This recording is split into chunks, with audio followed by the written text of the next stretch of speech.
This is a dollhouse that I assembled. It was a kit that my sister gave to me for either Christmas or my birthday about a year ago. It was like the Fairfield, I don't know, the company was Fairfield something, Fairfield dollhouse. And this is the Victorian, and it's a 1/24th model. Most dollhouses are 1/12th. This is 1/24th, so it's a smaller scale, which I really like because it fits in my little house here quite nicely. Otherwise, it would be twice the size. But I love it, and it's just wood, bare wood, and so you have to paint everything, and you glue it together. It has like wood tabs and stuff. It's not easy, I have to say, but it was a fun project, and I really like the results. I've obviously added some characters and cars and decorations here. Everything came with it. I mean, all the trims and the shingles and all this stuff.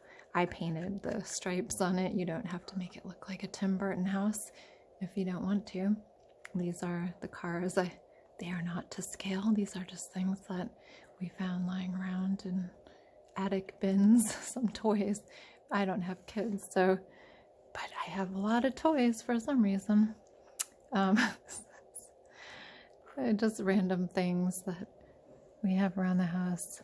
I made this little welcome mat go away out of some kind of clay, like a quick dry clay, and I painted it.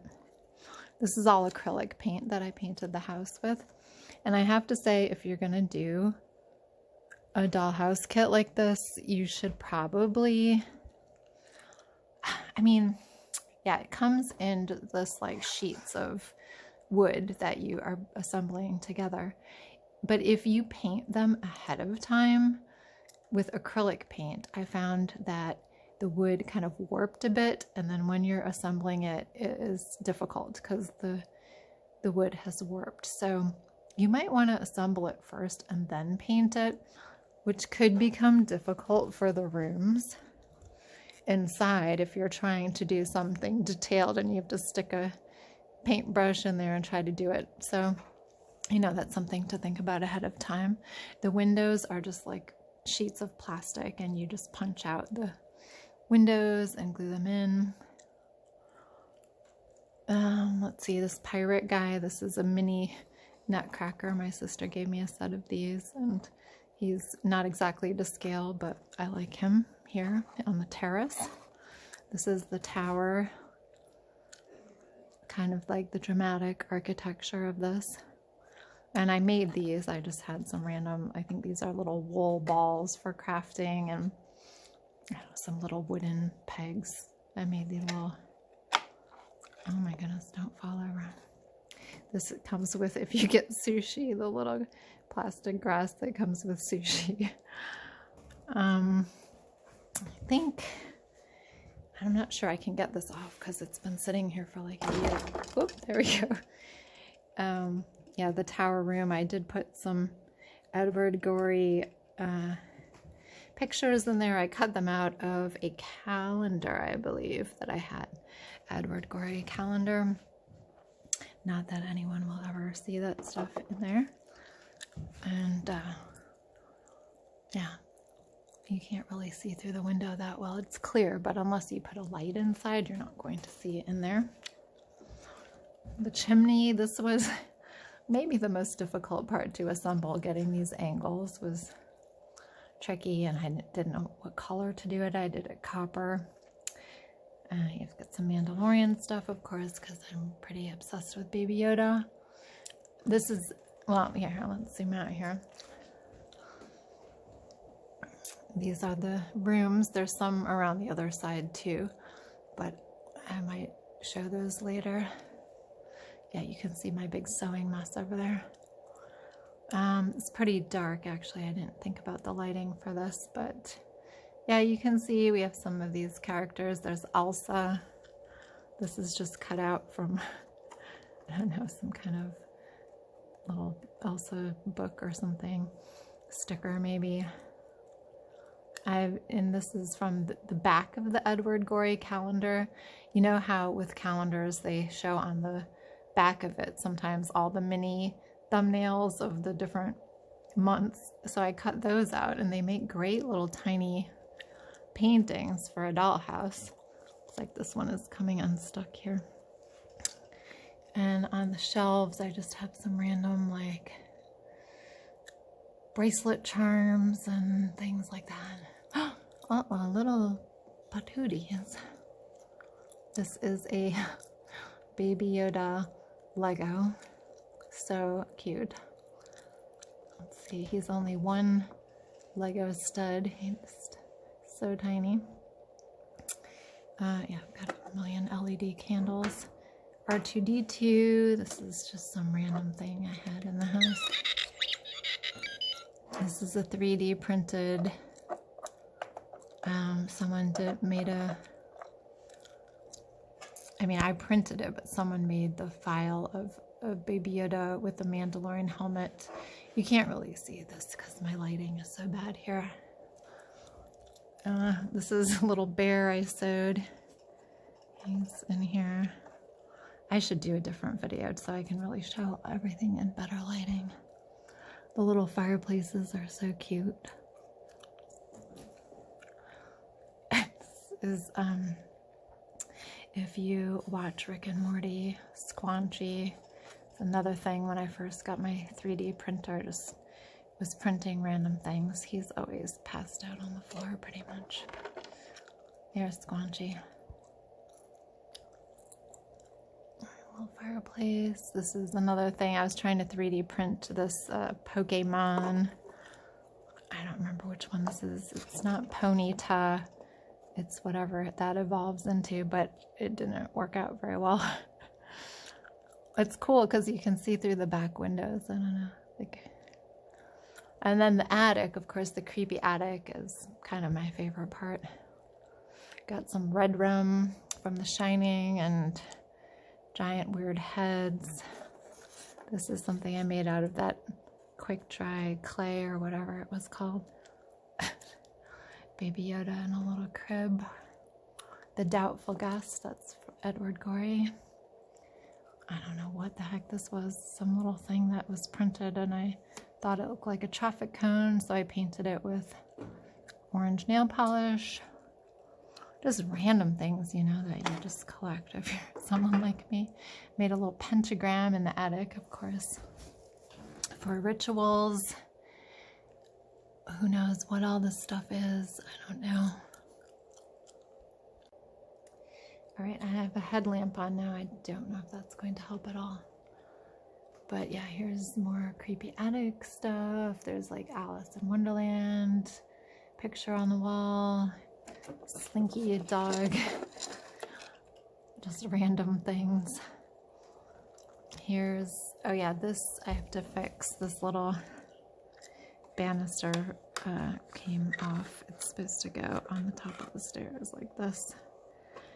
And yeah, this is supposed to be the bathroom here. But I haven't, you know, I need to get some little furniture. I could probably 3D print some little bathtubs and stuff. This is the kitchen. Super cute. Needs, obviously, some furnishings.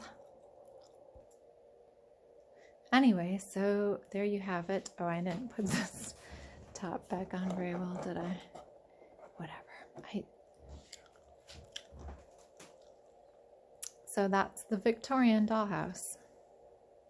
Right, now I realize the problem here is that I have a lamp right here that would really help illuminate this, but the bulb is out and I don't have a replacement tiny bulb for that. Anyway, what I was gonna say, oh, I didn't even show the stairs, but if you look through that door, there's a whole like foyer, sorry.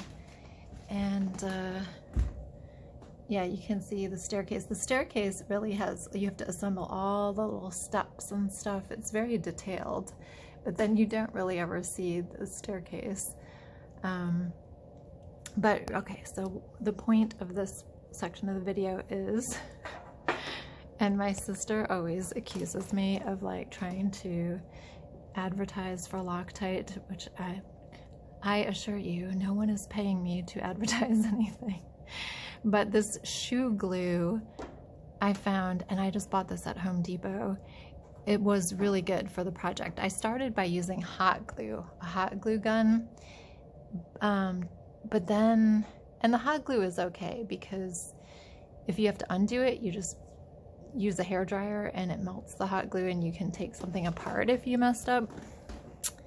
Oh, by the way, let's see, let's get this candle out of here. This is another thing I made out of that instant dry clay, which is really fluffy and nice to work with. Little, I think this was supposed to be a badger, like a honey badger, and I put googly eyes on it. But anyway, yeah, this I discovered was really good for especially the little trims around the doors and the windows and stuff. Yeah, because you can squirt this on. It doesn't dry as fast as hot glue. Like hot glue, you gotta get it perfect right away. It's gonna harden. But this, you can put it on, and even if your house is vertical, you can kind of press the trim on there and it will stick. But it won't dry right away. So if you want to get it off, you can do that. And the other thing is these shingles.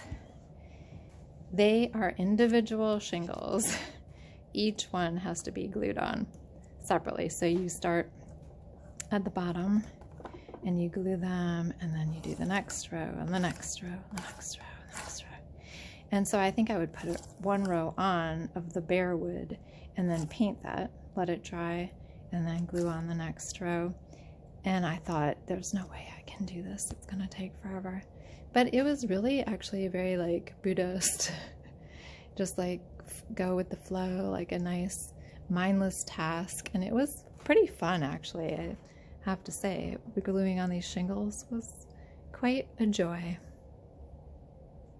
Oh, and one more thing. They give you like a sheet of these windows, but I was trying to use hot glue still at the time, and the hot glue, and they tell you not to use that actually, because it sort of melts the details on the plastic windows. And then I was trying other things, and the glue was getting smeared across the window because I am not that precise. I once thought I would be a scientist, but when I realized lab work had to be very precise, I realized that was not for me. But I somehow like messed up all the windows, and I contacted this Fairfield dollhouse company, and I said, can I purchase just a sheet of the windows? And they're like, oh, don't worry about it. We'll just send you a free sheet of windows, which they did like right away. So they're a really nice company. I think it's like a family-run little company. So I totally recommend this. And they have so many different dollhouses. I love this Victorian though. It's really, this is like my dream house. Really beautiful little house. Okay, I put one of the blue LED candles in the tower, and it looks so cool in reality. When I'm filming it with my phone, it doesn't look good at all, but it's like a really deep blue. I know it looks like a baby blue here. So unfortunately I don't have a sophisticated camera, but it looks so great. Yeah, so you can do some cool stuff with lighting, even just with these cheapo little LED tea light candles. And I have color changing ones too. I bet that would look cool. And then another thing, as I'm making this video, this room smells so good because it's winter time here in Connecticut. I have this $15 Vicks humidifier. You just fill it with water. But there's this little tank at the top, or like a little well, and you can put water in there and you can put essential oils. which I just ordered. And usually, I mean, I've gotten little $40 things of sandalwood. This is a really cheap one, sandalwood, and it doesn't really smell like sandalwood at all. It smells like a soap, maybe with a little bit of sandalwood. Sandalwood is super expensive now. It's like $100 for a little bit of it. But anyway, you can get different scents. I also got forest pine, but whatever. You can put a couple drops in there and the whole room smells so good right now. Please forgive my disgusting fireplace. Usually there's like a wrought iron thing across it, but that is not here at the moment. Anyway, this is a dollhouse video, and I believe it's over now.